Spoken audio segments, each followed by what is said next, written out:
Hey, what's up, man? It's Cool Water again, right back at you with the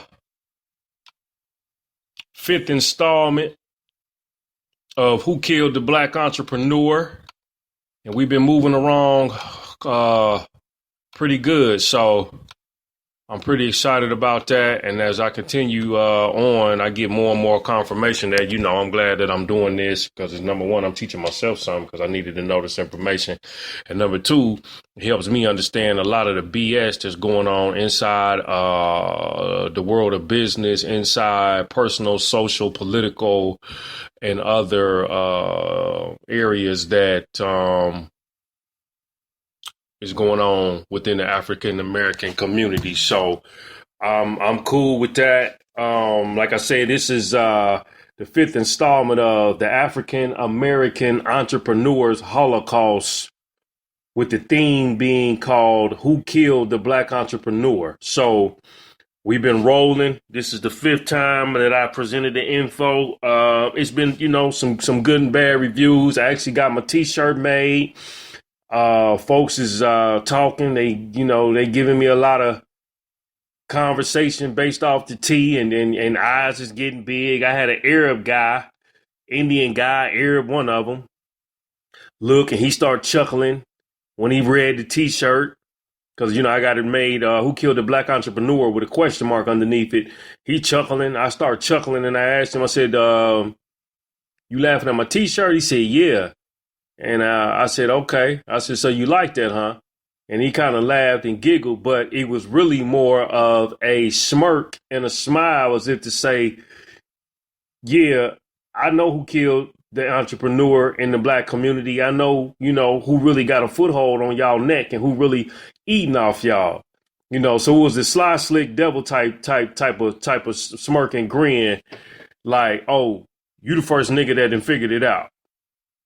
So that was something that I laughed and I kind of took with me. That was also confirmation. Then I was at that particular event anyway, and I had a bunch of people stopping me, chopping it up. Old, the young folk, they running from it because, that ain't nothing they want to discuss because, they got fantasy on their mind. You know what I'm saying? They think they finna ball out of control. So, I noticed the youngster, they going the opposite direction. And then their mind ain't deep enough to even comprehend it. You dig? So, those that ain't, in the knowledge and privy to the info and really looking for this type of game that I'm spitting, you know what I'm saying? Because I'm on what they on, but I'm just on it in a different way. So, tonight, we gonna get back at it and jump back into this thing and really get it popping again and really lay this foundation as we move out of previous and past years. Last week, I discussed how did the mafia lose their power, the black, Italian, Jewish, and Irish mafia, really. How did they lose their power?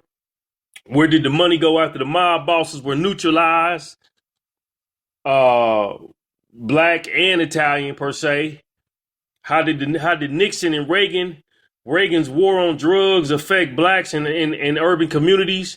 How did the 80s and the 90s war on drugs and Reaganomics increase the incarceration rate? How did Donald Trump rise to power with the help of how did Donald Trump rise to power and help establish his economic dominance? So I discussed that. In the 90s, which ethnic group got a stronger foothold on the economics? It was some other groups that started to rise and come into power. And also, how did hip hop become a dominant force in the 90s and beyond without any real black ownership or control of the industry? So a lot of black folks was making money, but a lot of black folks wasn't owning nothing either. And how did hip hop and the music industry that built most of its back off the backs of blacks become one of the most predominant industries in the world that, rakes in billions and billions of dollars? So, we kind of touched on that, which is cool. So tonight, the goal is to take a look at the American landscape from early 2000s till present day 2016.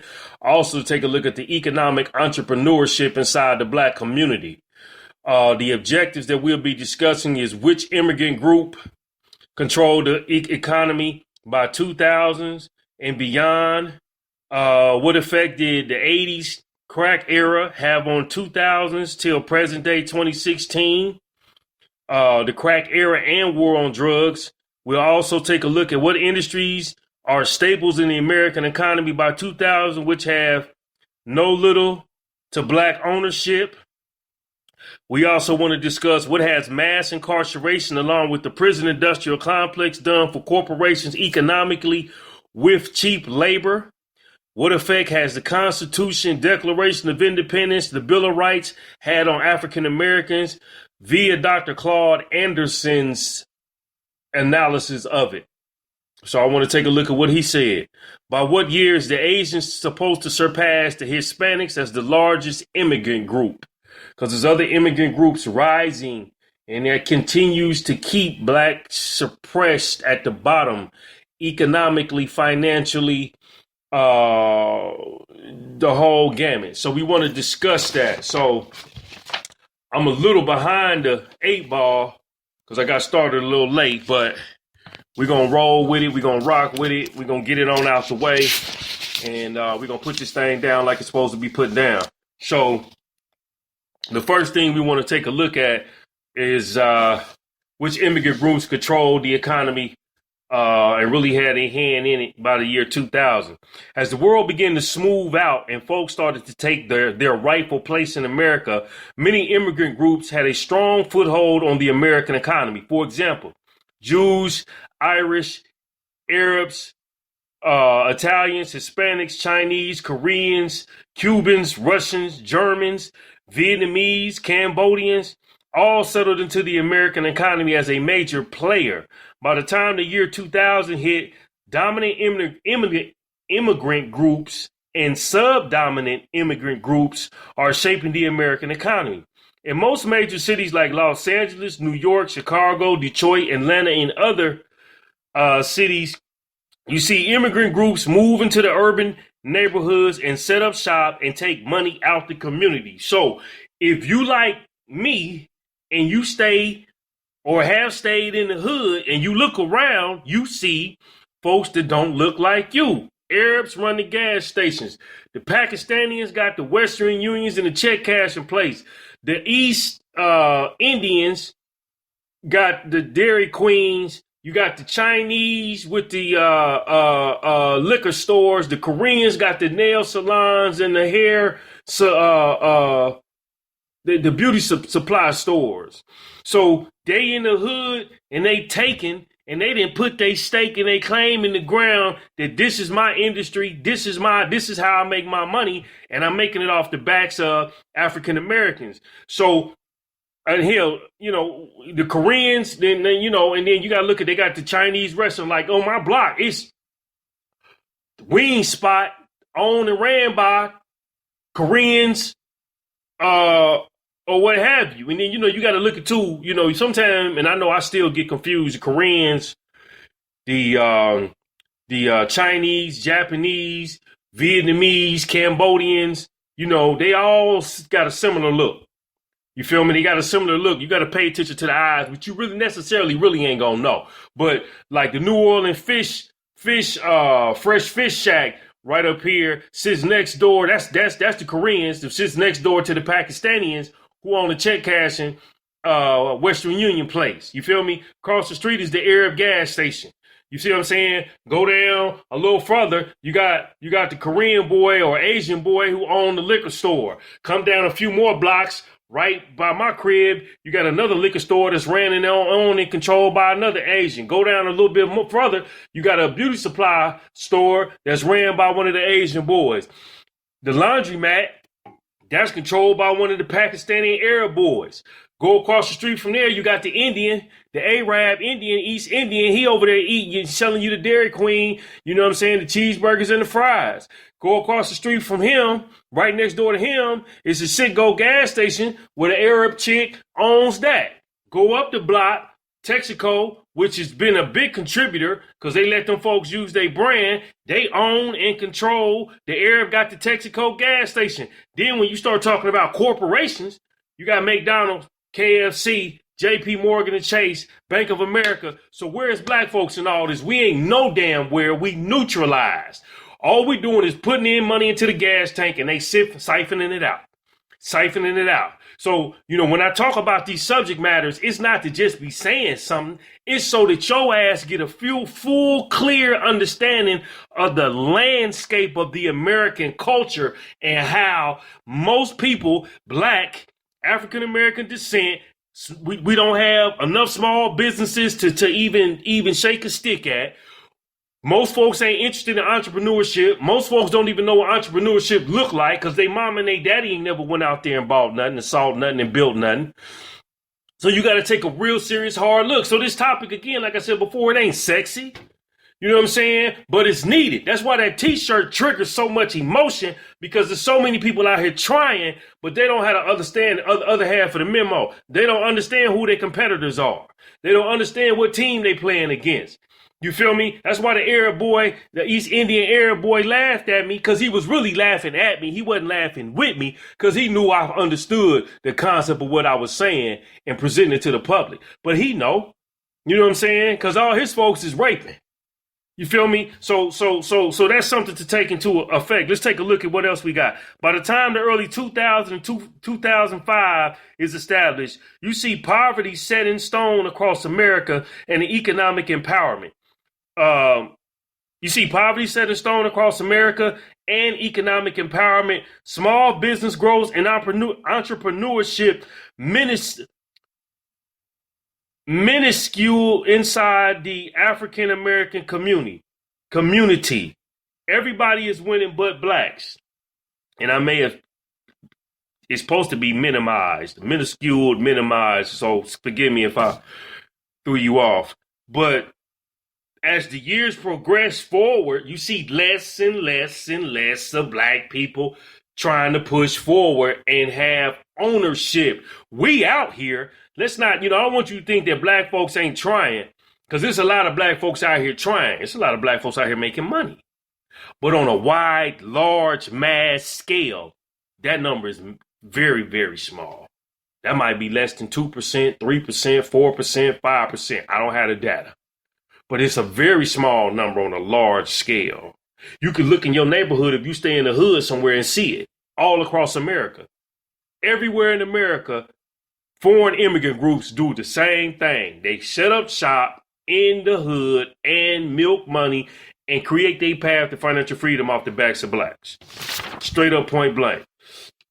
Okay, so now that that's going on, now that we see, you look out in your neighborhood and you see everybody making money in your community that don't look like you, let's take a step back again, and then let's take a look at what the effects of these folks coming into your community did, along with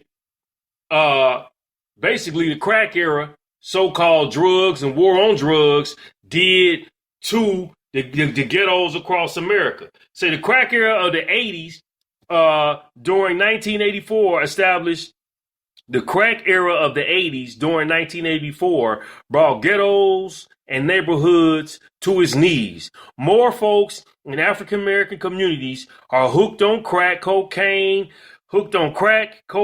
heroin, and other narcotics than any time in history. African-Americans still are not any real significance economically because we don't own and control any industries. Industries have been established which we have no real foothold in. For example, the technology, the manufacturing, the distribution, the entertainment, the agriculture, politics, transportation, health. I mean, you can name it. We don't own it.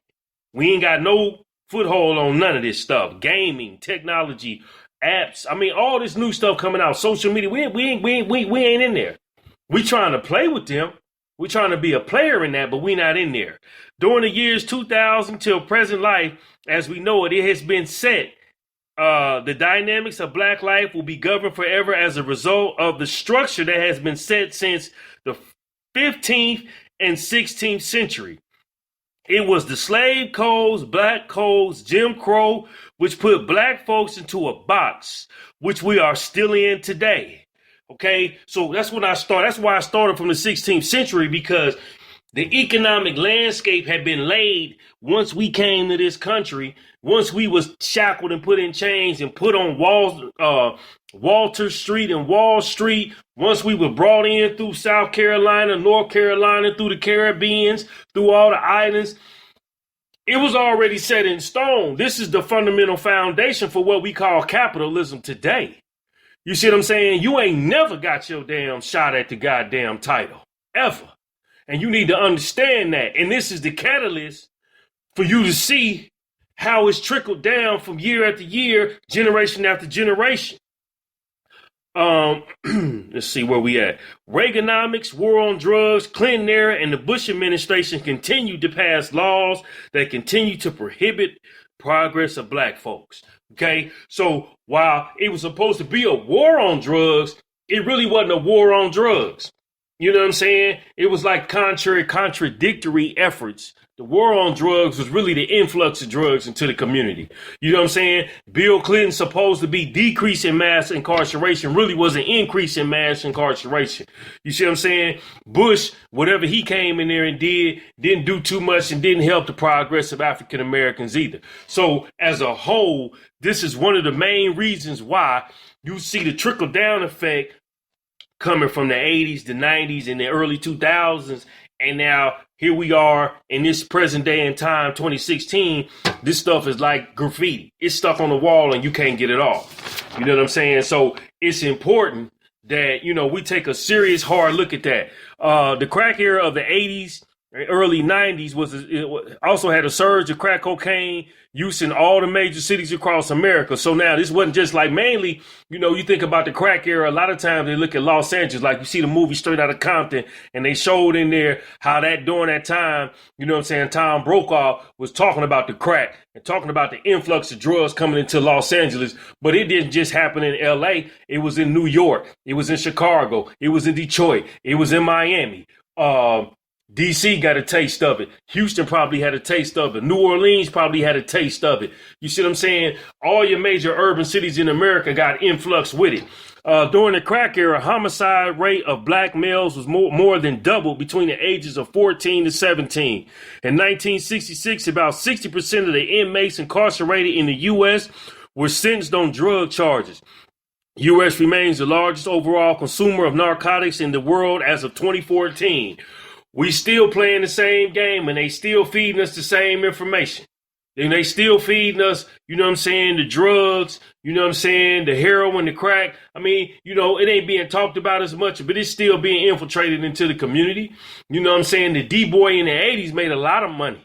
He made a lot of money back in the 80s and the early 90s. That's when, you know, the black folk who was selling dope was getting paid. My brother's father, you know, was a big time D-boy who hit for $9 million until he got busted and did 9 years in the pen.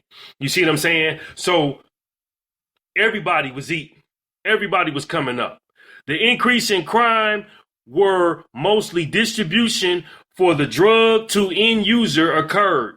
Mainly was in low income inner city neighborhoods. So distribution came through, you know, from the dope boy to the crack fiend, the dope fiend. You know what I'm saying? Mainly was in low income economic areas, low income areas, low African American communities, Latino, Hispanic communities all across the country.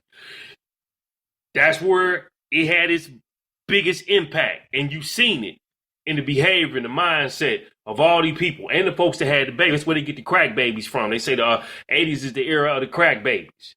Once the drug became embedded in particular communities, the economic environment that was best suited for its survival caused further social disintegration within that city. And an environment that was based on violence and deceit was an avenue for the crack dealer to protect their economic interests.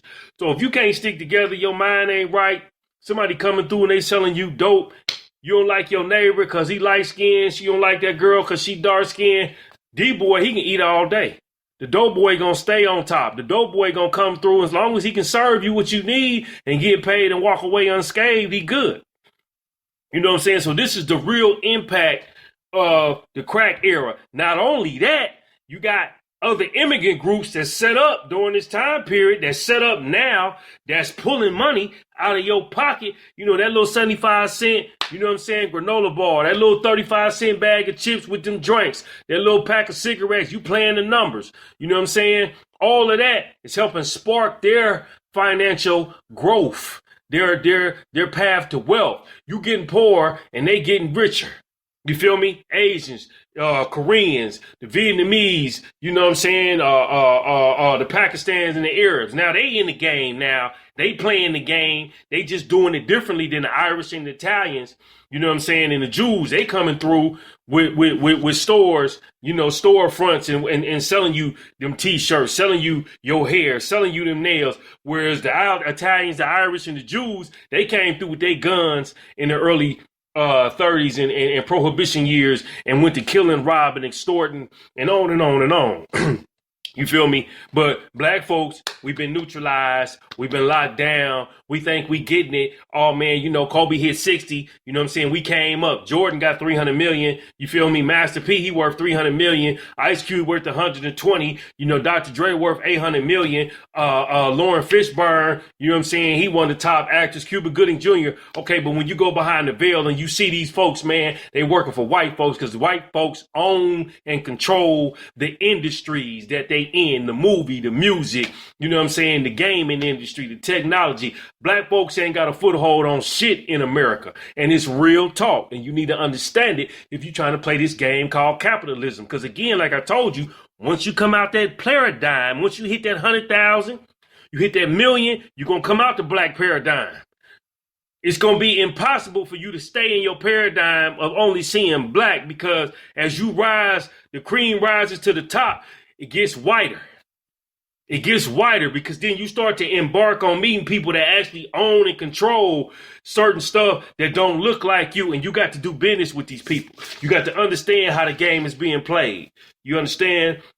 So talking about them industries, talking about stuff like the music industry, most of the black music, most of the music in the hip hop, R&B, you know, most of that stuff, man, we create, but it may be 80% of the folks of color, white folks and other ethnicities buying it.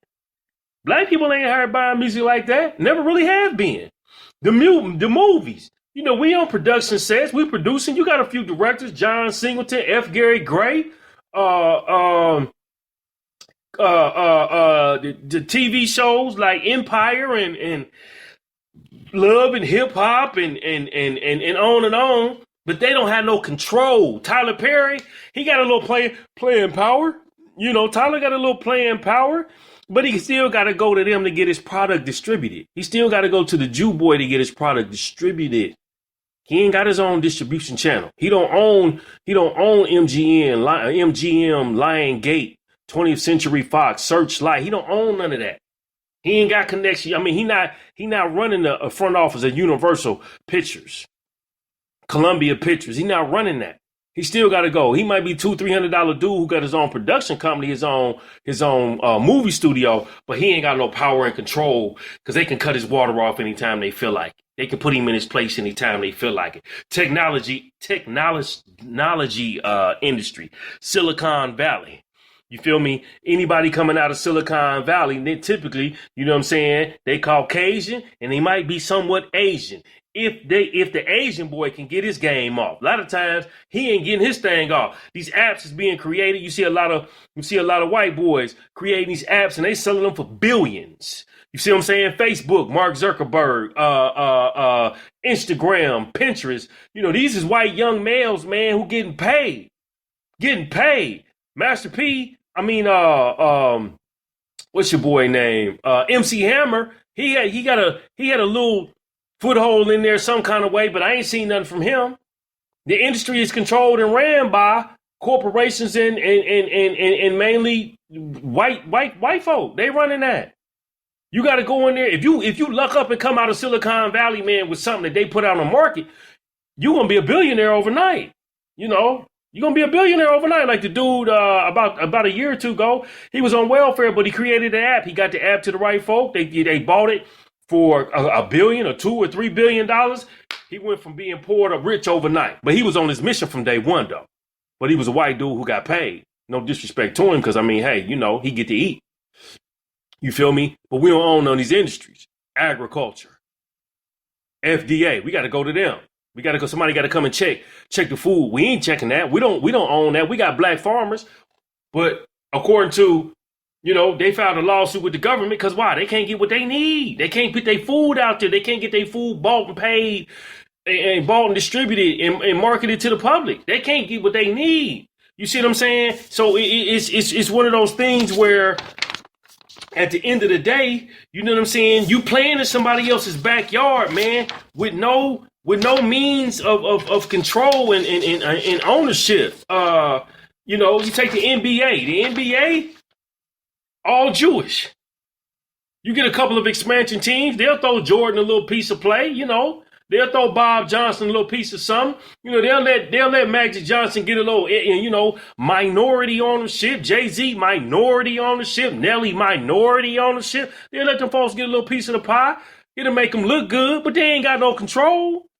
You basically a contributor to a team, and you get a little royalty check. That's really what it boils down to. But you ain't sitting at the decision-making table. You ain't sitting at take a look at Shark Tank. I mean, Lord Grenier, got the black dude. He came on. He had a product. They told him, no. Okay, he went back to the drawing board. You know what I'm saying? He stressed out going through the motions. He got back with Lori. Boom. You know what I'm saying? And she giving him the blues, but yet and still, he hopeful. Then she said, okay, well, you really need a hand up. I got the connections, but I need 51%. 51% mean, nigga, you ain't got no control. I'm like, man, take the deal, because you ain't going to get it no better than that.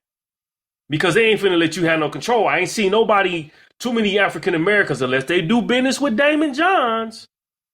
And he do it, a 20-30 or 30 deal, where he got 30% equity. You're not going to get that type of control with Lori. You're not going to get that type of control with Robert. You're going to get that type of control with Kevin O'Leary. Mark Cuban may do something, but it's going to be attached to, it may be a loan involved. You know what I'm saying? Typically African Americans are going there. I ain't seen them walk away with ownership and the deal.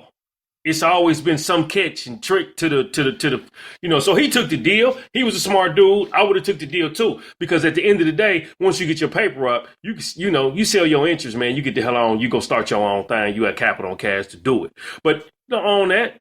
Lori got 500 patents. She ain't invented shit.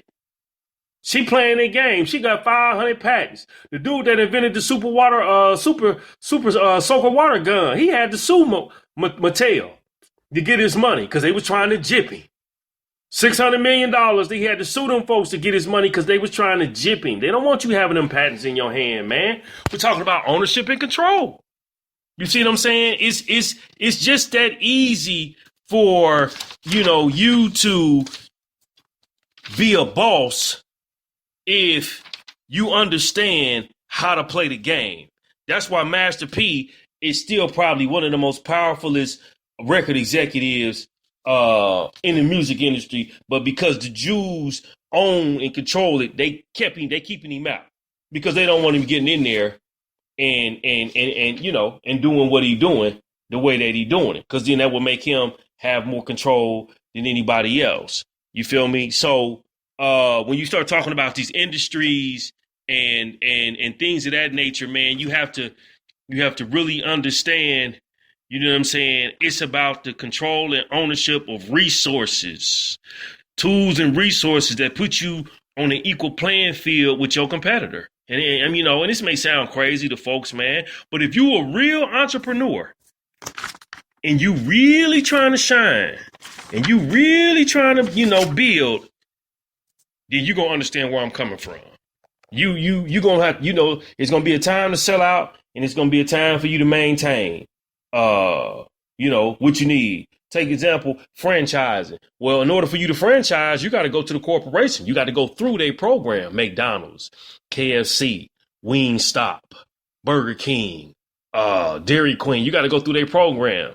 But the corporation has the total power and control. You know what I'm saying? That's like sharecropping. That's where that industry came from. Same thing with the black farmer and the landowner. He borrowed his tools and his resources to plant on the land, with him supposed to be able to receive a portion of the profits that he helped get, that he helped make as a result of him using the landowners, the land. So, but the sharecropper got gypped.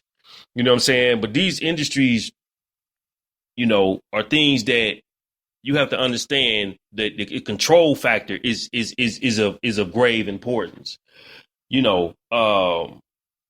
So that is something that you definitely want to, take a serious hard look at and realize, where it is you're going when you try to aspire to rise.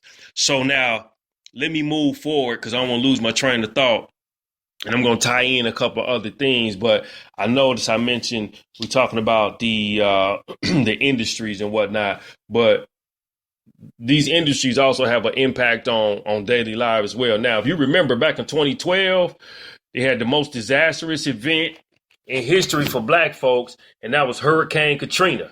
Black folks were in the worst condition, from living in the Superdome to living in Salvation Army living centers to living in the street. As a result, many were displaced. Once the city rebounded, though, more private corporations and individual business developers of other cultures moved in and took over the real estate and the budding economic economy in New Orleans and the area around it. Okay. In which case they didn't build New Orleans up. A lot of them folks that was in them parishes, in them areas, got moved out. A lot of them folks left. But New Orleans now growing, becoming another real estate economic hub again. And I can pretty much rest assured that there's not a lot of black African-American entrepreneurship business endeavors that have also been able to capitalize, like some of these private corporations and private individuals in the area of real estate and business ownership, restaurants, you name it. Technology, transportation, or what have you, in New Orleans. So that's something, that, you have to look at, because again, we didn't have the muscle. If we'd had the muscle, we could have went back in and rebuilt our own communities without the aid and the support of the government, because we would have had enough muscle to do it. We didn't have enough muscle. We got played. And that's why today, as we speak right now, there is no one who is in a position to, or who has probably capitalized on those particular incidents during that time period. Once leaving many black folks in economic ruin, along with not having black entrepreneurs at the head of the urban redevelopment in that area. Okay, so I kind of ran that sentence together. Let me hit you off again with it. You see, as a result, many were displaced. Once the city rebounded, more private corporations and individual business developers of other cultures moved in and took over the real estate and the budding economic area of New Orleans. Once leaving many black folks in economic ruin, once living in many black folks in economic ruin, along with not having black entrepreneurs at the head of urban redevelopment in that area, is really the demise. And some of that stuff, man, and it may sound a little funny to you because I'm reading my notes. But as a result of us leaving out, folks coming in, setting up shop, again, economic power has been diminished. We lost control of the land through the real estate. We lost control, of ability to hold on to what little wealth, your house or whatever else you had. We lost that once Hurricane Katrina hit. Again, many industries, from the technology, franchising, entertainment, politics, distribution, agriculture, don't have a large African-American presence in ownership and control. Most of the industry started during the Prohibition years, in which case black folks were left out. All the bootleggers, All the Italians and the Jews who's running that liquor made a lot of money. There were some black guys out here, man, running that liquor. You know what I'm saying? The Frank Lucases, maybe Frank Nitti, Bumpy Johnson.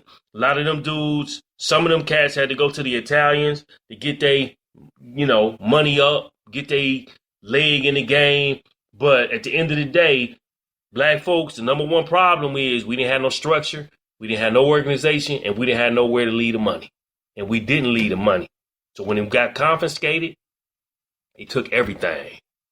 You see what I'm saying? The money, all your, setup shops, your contacts, whatever, man, your rackets, whatever you had, all that went down the drain. And naturally, you at the end of the totem pole as a result of it. So moving right along. Now we want to take a look at the mass incarceration along with the prison industrial complex that has corporations making astronomical amounts of wealth with cheap labor. So this is a topic of discussion that I think, a lot of folks have in their private circles. But there's a book by Michelle Alexander that is titled The New Jim Crow.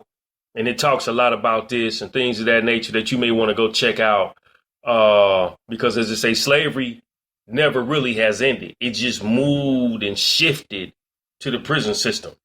You see what I'm saying? So during the Clinton, Bush, and Obama administration, private corporations have benefited from the prison industrial complex, war on drugs, mass incarceration, black-on-black violence, unemployment, and Black Lives Matter, Obamacare, and a host of other situations, which have led black folks to be more of a target, if you will. The black entrepreneurs in mass are in very small numbers, not having any real impact on the American economy as a whole. So now, if you're going to jail, if you killing your neighbor, if you in unemployment, you can't get loans, you can't get nobody to fund you, so you can start your businesses. You got Black Lives Matter out here, talking about Black Lives Matter, but they don't have no real structural, real centered campaign that's going to help economically advance, because they talking about political and social issues only. Then, your efforts, to me, in my opinion, is fruitless. If you got all this going on, you got people right where you want them. You see what I'm saying? And part of the prison industrial complex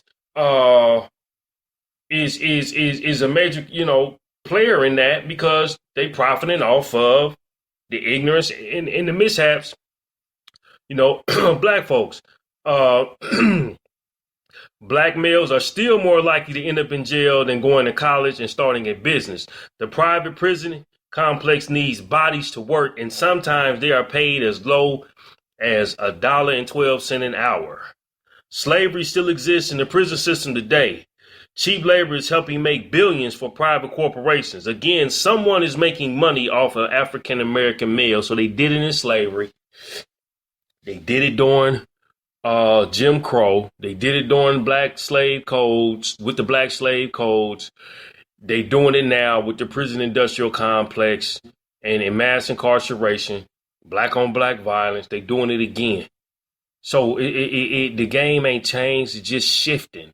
And if you ain't wise as a serpent and you understand what you into and how you into it, and you ain't got the history, you're going to fall victim to the BS again. You feel me? You're going to fall victim to the BS. You want to go to the bank and get a loan, but they basing that loan off your credit score. They basing that loan off, you know what I'm saying, your ethnicity. You know what I'm saying? They basing that loan off of, you know what I'm saying, the likelihood for you to pay it back and can you be profitable? And, you might get a higher loan than the average person out here. I mean, it's extra. And the prison complex is making so much money as a result of it. You see what I'm saying? Companies, man, private corporations making billions off of young black males, 14 to age 25 and so forth, getting them caught up and get them trapped and then where they going to jail, and they got them locked up in the system, and then they got them in there working for damn near no money. You see what I'm saying? It just looked like, oh, well, you got an incarceration situation going on. You know, you committed a felony, a crime, or what have you. But in reality, it's just another way to funnel black boys into the prison pipeline so they can work for free and continue being a slave to the system. You see what I'm saying? So that's most important. Let's take a look at what Dr. Claud Anderson spoke about when he said that the Constitution, Declaration of Independence, and the Bill of Rights had an effect on African Americans. This is what he had to say. He said, you're locked into a social construct, a box, because of the U.S. Constitution, Declaration of Independence, and the Bill of Rights. Okay, so the forefathers, when they set that up, they set it up 3/5 of a human being. No white man has laws. No black man has a law that white men are bound to respect. Your Bill of Rights, all of this stuff was put in place to ensure that you would be non-threatening for generations to come. You wouldn't become some economic power. Now, Asians got their opportunity to rise because why? They didn't have they had some laws, but it didn't put them in such a position where they couldn't come up, and every other ethnicity was working against them. The Irish neutralized some of the Asians, but the Asians found a lane that they can get in and build their situation. We didn't find no lane. We never got the lane. We never got the opportunity to get to the lane. Okay. These three documents in 1789 says this is a nation of Europeans and folks classified as white. That's what it is. That's what it will be. And that's what it always has been. And this is via Dr. Anderson making this statement. When you analyze that, you understand the complexities that go on in society and, why, you can't move perhaps in the way you would like to move from an economic standpoint. Immigration won't allow the black immigrants into the country. We can't get our numbers up. So if immigration making sure that the Haitian don't get in, that the Nigerian, ain't too many Nigerians coming in, ain't too many other African coming into the country, you can't become a real competitor. You feel me? So you still kind of kept down, neutralized while other ethnicities grow in numbers via like the example like the Hispanics and so forth. United States guardian to racism is the Supreme Court. Now, this is something that Dr. Anderson said, and I can believe it because these three documents, Constitution, Declaration of Independence, the Bill of Rights, have been put in place and established, so that they can use them to their benefit whenever they need to use them. And that's what the Supreme Court does, because a lot of times some of the rulings that they make, is based on race. During the year 2000 and beyond, the country was fixed into a nation within a nation. The value of life is based on what you own and control. 87% of the wealth is locked and frozen in white society. When a white child is born, he is born with 87% of what he needs to be successful. When it's in his church, it's in his community, it's in his school, it's in his business, it's at his banks. A white child can come out and touch everything he needs to touch to get his economic prowess on and rise in society. He can go get it from his daddy. He can go get it from his pastor. He can go get it from his school teacher. He can get it from his mama. He can get it from his neighbor. You feel me? He can get it from the business. He can go and get whatever he needs. It's in his community. It's everything he needs to be successful was there. Now, if you talk to somebody on the flip side of this, they'll say, oh man, y'all can do it too. Yeah, to a degree, we can hope to aspire to do that. But at the end of the day, when you go to trying to touch that money from the bank, when you go to trying to go to your church and tell them you need a $100,000 loan, they block it. We can't get it. Mama ain't got it. Daddy ain't got it. You feel me? There ain't no money there. So we come into the game at zero. Ain't nobody leave no wheel with the opportunity for you to advance financially. You see what I'm saying? When black children are born, they are born with zero. They start from nothing. They start from scratch. Zero, kaput. We can't get to it. That's why most black children in America are in economic deprived situations, because they think poverty, ghetto, because we ain't got it. We can't touch it. It ain't in the church. It ain't in the community. It ain't in the businesses. It ain't at the banks. You can't get none of it. You can't put your hands on the money so that you can rise. The folks that got it ain't coming back to give. You in entertainment, you ain't coming back to give. You'll throw a little free turkey out there. You ain't putting no trust funds together for black males and young black females. You ain't putting money into schools where they can get the proper education and then sending them cats off to college and then making them cats pay into the system so that they can go back and pull up the generation behind them. You see what I'm saying? So Dr. Claud Anderson made a very good point when he spoke about the U.S. Constitution, Declaration of Independence, and the Bill of Rights. He also made a very good point when he said the United States guardian of racism is the Supreme Court, which I can believe. But he's been to the mountaintop because he done worked in politics and the other things, so he see it from a different angle. You know what I'm saying? So now finally, let's take a look at what year is the Asians supposed to surpass the Hispanics as the largest immigrant group? Okay. Asians to surpass Hispanics as the largest immigrant group of the U.S. immigrants by 2065. This is coming out of the Guardian newspaper. You can Google that topic, Asian to surpass Hispanics as largest immigrant groups by 2065. You'll see this article, which is what I pulled up, because again, you got to remember now, everybody growing but African Americans. See, they growing in numbers and they're growing economically. We're not growing. We've been neutralized. And on top of that, we don't have a large base of entrepreneurs, small business ownership. We don't have control of finances, wealth. We don't own too many banks. We don't have a way to infuse a surge in the community so we can see the growth. We're not having as many babies as we may have had back in the early 30s, 40s, and 50s and 60s. You see what I'm saying? So now let's take a look at this. Foreign-born residents posed to make up record 18% of the 441 million U.S. residents in 50 years' time. Pew reports finds. Associated Press in Washington.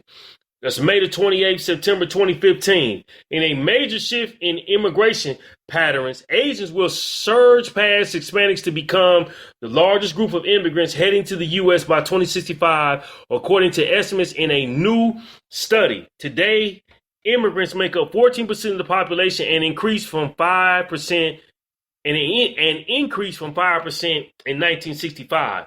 The tipping point is expected to come in 2055 when Asians will become the largest immigrant group at 36% compared with the Hispanics at 34%. White immigrants to America, 80% back in 1965, will hover somewhere around 18% and 20% with black immigrants in the 8 to 9% range. So here we go again. We getting smaller in numbers. White folk getting smaller in numbers. The country getting browner though. But Asians is growing. Hispanics is growing. But Asians is supposed to surpass these folks. Well, they having more kids too. You see what I'm saying? They growing. They setting they family trees up. Currently, 47% of the immigrants living in the U.S. are Hispanic. But by 2065, that number will have dropped to 31%. Asians currently make up 26% of the immigrant population, but in 50 years, that percentage is expected to increase. Pew Research analyzed the combination of the Census Bureau of Information and its own data to develop its projections. Okay, one of the reasons for the shift is that the fertility rate of women in Latin America and especially Mexico has decreased, said Mark Hugo Lopez, Pew's director of Hispanic research. Okay, so Hispanics is buying into that two-family household with two kids. Mother, father, two children. They buying into that. The Hispanics, typically they known for at least it's 4 to 7 kids and they family off the rip. African Americans, we been bought into it. We not having a bunch of children. We do 2, we good. We do 1, we all right. We even better. So we buying into that, and as a result, that's what's bringing about the surge in population increase. It says in Mexico, Lopez said women are now having around 2 children when back in the 1960s and 70s, they were having about 7 children per woman. You see what I'm saying? So that's one of the reasons why Asians is going to rise, which is also going to give them a lot more power. At the same time, we've seen a growing number of immigrants, particularly from China or India, who are coming for reasons such as pursuing a college degree or coming here to work temporarily in the high tech sector. Again, the tech sector. Technology is welcoming. They welcome Europeans. They welcome Asians. They keep black folks out. You see what I'm saying? It's not by accident and coincidence that these industries is making sure that the predominant numbers stay the predominant numbers. This ain't got shit to do with racism, man. So don't get all offended when you hear this, hear me speak. This is about power and control of wealth and resources. That's all it's about. I go kick it with my white friends. They ain't gonna think nothing about it because in their mind, it don't affect them because it don't. It's affecting me. And it might be affecting you. You see what I'm saying? So, they'll let an Asian come in and get some of this, but they ain't going to let too many. They'll let a couple of Hispanics get some of this, but they ain't going to let too many. You know what I'm saying? You might get a sprinkle of black or African Americans, but it ain't going to be too many. The numbers always have to stay in the person that has the power and the control. The race that has the power and the control, you know what I'm saying, is the dominant society. So by 2065, no racial or ethnic group will hold a majority in the U.S., with white holding 46% of the population, Hispanics at 24%, Asian at 14%, and blacks at 13%. Currently, the country is 62% white, 18% Hispanic, 12% black, and 6% Asian. So let me make sure I'm clear on that. Okay, but you also have to remember that with these numbers, it's like a melting pot. Europeans, Asians, Hispanics, and those guys will be in the same pot, and then it'll be African Americans. So this ain't real clear in a sense. I don't know why. Let me see if I can read the next sentence. Pew also asked American survey, for which one to describe. They don't make that. Y'all don't need that.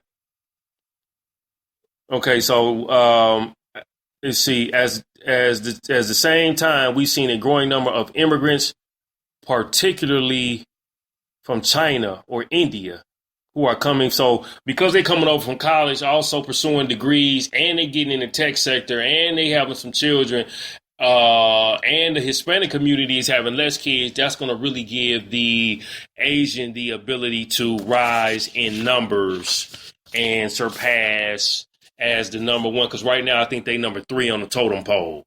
And they'll pass Hispanics, and then they'll pass Europeans. And then that's also their economic power is going to grow as well. African Americans neutralized. Like Dr. Claud Anderson said, we are 4th permanent underclass. Permanent. Meaning you're either going to be beggars, stealing from society, or you're going to be working for somebody if you don't understand the game that you're playing in and try to get some type of control, wealth, and power. So this is the 5th lecture. Next week, I'm gonna wrap everything up. A bunch of resources for you. Little quick synopsis, and then that's gonna pretty much bring this to a close. At some point in the future, I may do something else, kind of go beyond this, and we start talking about the industries and stuff that you can look into to be able to get yourself going and start talking about business from a business perspective. Now that we got some fundamentals laid, the concrete laid, we'll go from there and start to look to take this offline, start to bring people in so we can start discussing this topic and grow it. And then turn it into something big, turn it into something major so that everybody can start to try to eat and build a situation for themselves and their family so that as a whole, we all got the same. As I said, we all in the same game, starting for the same goal. I'm Cool Water. You can check me out. Is Hip Hop Dead? You can look for me on Facebook, Cool Water 101, Twitter, Cool Water 101, Google Plus, Mr. Alexander, LinkedIn, Cool Water 101, and holla at me. You know what I'm saying? I'm around. Get at me. See what's good. Let's talk about it. Like I said, the T-shirt drawing some eyes. Let's get some conversation. So that lets me know, I'm on the right track. Anybody that listens to this, I want to thank you for taking time. I know this topic of discussion ain't sexy, but it is what it is. We got to deal with it because it got to get dealt with. Hey, I'm going to holler at y'all. I'm out. Peace and stay blessed.